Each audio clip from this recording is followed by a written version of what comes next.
Heme aquí, Señor, envíame. Si te puedo servir, aquí estoy. La palabra para hoy es Volteando Gigantes. El libro Primera de Samuel, capítulo 17, encontramos la historia de David y Goliat.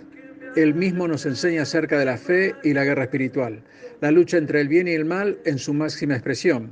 Aquí los filisteos representan a las fuerzas del maligno, las cuales en un momento dado han de desaparecer. Apocalipsis 20:10 nos dice: y el diablo que los engañaba fue lanzado en el lago de fuego y azufre, donde estaban la bestia y el falso profeta. El Señor muchas veces le da la opción al mal a que se muestre primero, y así vemos la estrategia del enemigo, que se manifiesta a través de un hombre fuerte, un hombre fuera de lo común, un gigante que al verse y sentirse fuerte, profiere amenazas a su contrincante, en este caso a los siervos de Saúl. Y aquí podemos apreciar dos cosas. Primero, el enemigo conocía a Saúl, sabía que Saúl no era un hombre recto y por eso se dirige a los siervos de Saúl, para que lleguen a creer que ellos son como su rey, y los pone en el mismo nivel.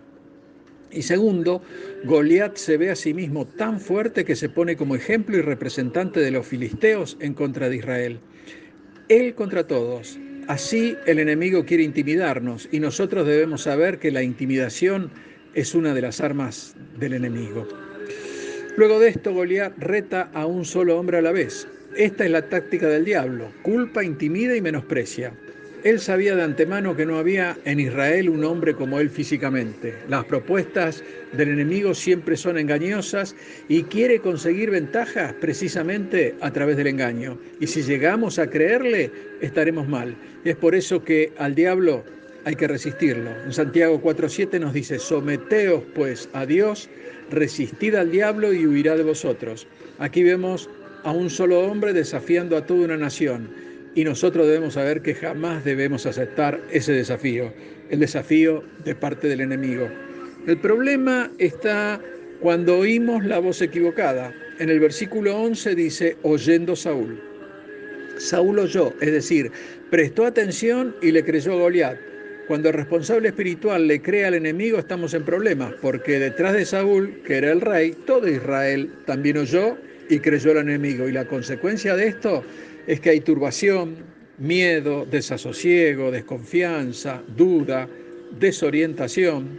Pero el Señor, que siempre da respuestas, utiliza a David, quien entra en este momento en escena. Y aquí podemos observar dos cosas. Primero, los hermanos mayores de David, fuertes en sus propias fuerzas, siguieron a Saúl. Estos representan al hombre natural que hace las cosas en autosuficiencia. Y segundo, está la contrapartida de David, el menor de todos, quien representa al creyente obediente a Dios, que hace lo que el Señor quiere, quien sabiéndose débil, entonces es fuerte, porque Dios se fortalece en su debilidad. Vemos un enemigo osado y persistente. Por 40 días retó a Israel. La prueba era constante, mañana y tarde, pero ahí está David, que no buscaba lo suyo, sino andaba en obediencia. Él sabía y entendía lo que significaba servir. David era un siervo y como tal estaba en plena disposición de servir, y él servía al Dios de Israel. En contrapartida con David vemos la actitud del pueblo. Los hombres de Israel huían de la presencia de Goliat porque le temían, y está mal temerle al diablo antes que a Dios. Por supuesto, temor reverente. Reconocían que Goliat provocaba a Israel y no eran capaces de hacer nada, pero sí estaban muy pendientes de las recompensas que podían obtener. En cambio, vemos la actitud de David, que tenía toda su atención puesta en el filisteo incircunciso que estaba provocando a los escuadrones del Dios viviente. El celo de David era hacia Dios, y él tenía muy claro que todos los enemigos de Dios estaban bajo sus mismos pies. David había vencido a poderosos enemigos con sus propias manos, porque había confiado en Dios, quien lo fortalecía. También vemos que Saúl le da a David una serie de armas y pertrechos de guerra, los cuales no tienen ninguna incidencia en lo espiritual, sino que eran un obstáculo. Y David hace caso omiso a todas estas cosas y hace la tarea a la manera de Dios. Miremos por un momento la escena con los ojos naturales. Parece una locura. Goliat, armado y protegido hasta los dientes, conociendo muy bien sus armas y su uso, con fuerza más que suficiente para utilizarlas, con una altura que le daba una enorme ventaja sobre todos los rivales, apoyado por su escudero y por el ánimo de miles de filisteos que tenía a sus espaldas.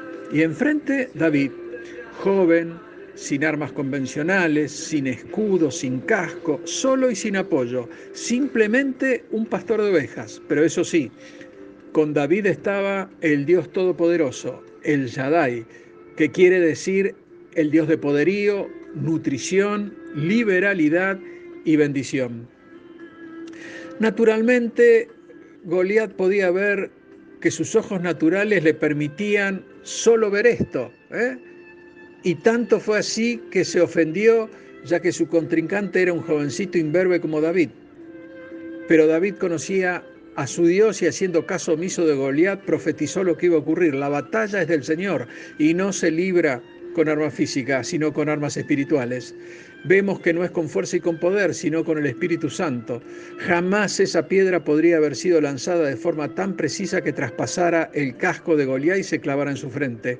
No hay forma humana de hacer eso con una honda y una piedra. Fue Dios quien lanzó y dirigió esa piedra, y lo hizo por la fe de David, quien mató a Goliat a la distancia. Y esta es una enseñanza para nosotros a la hora de batallar espiritualmente. La distancia implica dominio de parte del que actúa desde la misma. Y la oración es un buen ejemplo de dominio de distancia. Desde un lugar en concreto y a la distancia podemos deshacer las obras del enemigo. El relato nos muestra cómo mató David al enemigo de Israel, sin necesidad de acercarse, y los filisteos fueron derrotados y huyeron cuando el hombre fuerte fue vencido. Y cuando esto sucede es más fácil sujetar al resto de los enemigos que se parapetaban detrás de él. Por eso te digo, hermano, ¿hay algún gigante en tu vida que te está inquietando? ¿Que te está quitando el sueño? ¿Que no te deja tranquilo? Aquí el antídoto. Segunda de Corintios 10 del 4 al 6. Porque las armas de nuestra milicia no son carnales, sino poderosas en Dios para la destrucción de fortalezas, derribando argumentos y toda altivez que se levanta contra el conocimiento de Dios, y llevando cautivo todo pensamiento a la obediencia de Cristo.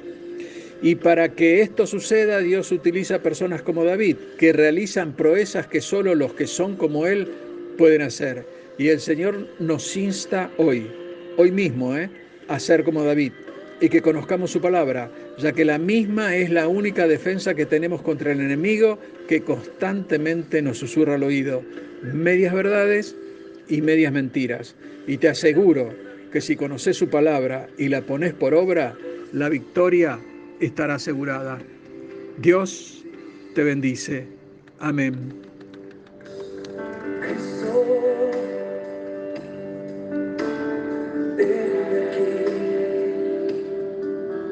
Hoy me quiero